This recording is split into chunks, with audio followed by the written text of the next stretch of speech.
Hey everyone, Janine Goodall and Doctor of the Soul, and today is part one of a new series of videos that I'm putting out for our Creativity Mondays on joy.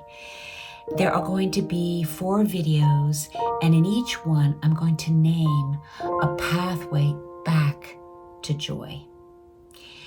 Why do I say back to joy? It's because I really do believe and know that it is the core of who we are, joy. And you know, the Upanishads, part of the Hindu scriptures, Hinduism being the most ancient of our spiritual traditions, has this to say, very simply: joy comes from God. From joy, all beings have come, and unto joy they all return. And so, like in our last series on beauty, I'm drawing quotes from One River, Many Wells by Matthew Fox.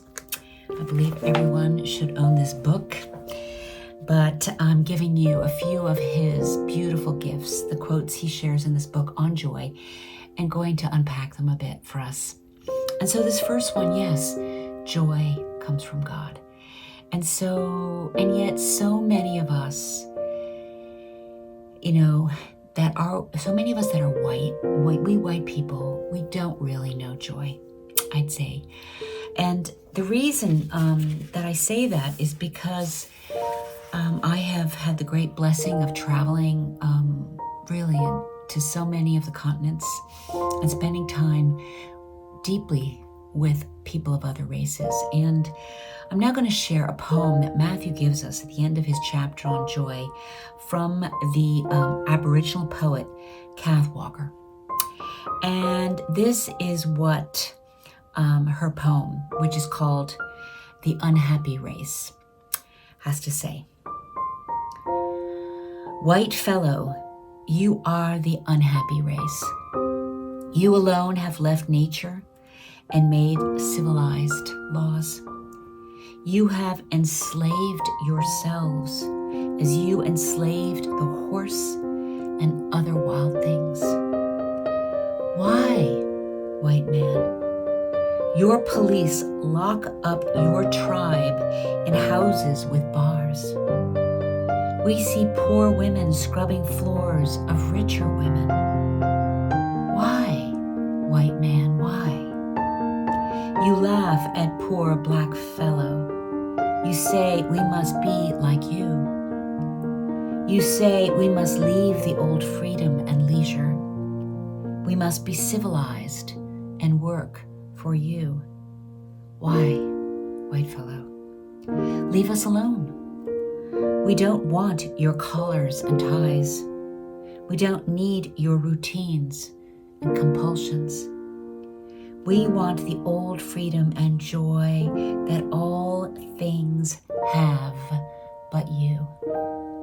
Poor white man of the unhappy race. Wow, right? And so hence this series on joy. And the first pathway that I'm going to name for us today is celebration. And I think the reason why I'm called to start here is, here I am with my Denver Nuggets hat again. And last night I had the extraordinary blessing of being present when the Denver Nuggets here in Denver in Ball Arena won the NBA championship. It's the first time in the history of this franchise, which has been in existence for over 47 years, that this team has won the championship. And what does that have to do with celebration? I was one of about 20,000 people in that stadium who were just exploding with joy. Now, why is that? I think the joy last night, and some of the, reports are saying that it was the loudest sound in an indoor stadium ever. And why were we so joyous? Well, I'll tell you, Here's another bit of wisdom, and this time it comes from Rabbi Heschel. And what the Nuggets did last night was just pure goodness. And Heschel writes that the discipline, sacrifice, self-denial, or even suffering, which are often involved in doing the good, do not vitiate the joys. They are its ingredients. And so everyone there last night, if you're going to put out that amount of money to go to a basketball game, you have to have a connection to this team. And yours truly has been connected them for, I would say, very closely for about 5 years. And I know some of the sacrifices and the incredible discipline and, yes, self-denial, even suffering that some of these men have endured is remarkable, and they kept going. And the one I'm going to especially speak to last night, because there was one player, his name is Michael Porter Jr., and this young man, 24 years old, had been having a hard time making a shot.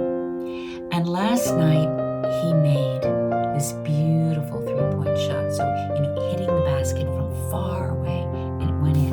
And I tell you, the place exploded. Now, there were other great plays in this game, but I think the noise level reached the highest when MJ made his shot, and MPJ. And why? It's because this young man has endured and gotten through 3 back surgeries in his recent years. Not 1, not 2, but 3. And there were many, many dark days in his life where he really wasn't sure and deeply doubted he would ever be able to play basketball, and certainly not play well. And we all knew that in that stadium. And so when he made that shot, kaboom. And that's this idea of celebrating. Celebrating when we do something great, but also when another human being does. And I think there is this heart-to-heart that happens in those moments of celebration. And so that's pathway number 1. And so I invite you this week to deeply consider, how can you especially celebrate someone else? And I'd love to hear in the chats. We all were celebrating in Denver. We were celebrating MPJ and that entire group of men, extraordinary group of men who have worked for this championship for 8 years, all right, and succeeded. So there was great joy in Denver last night, and certainly is still in my heart, because I was there, felt it, So yes, celebrate this week, and let me know in the comment section how you are celebrating another person this week.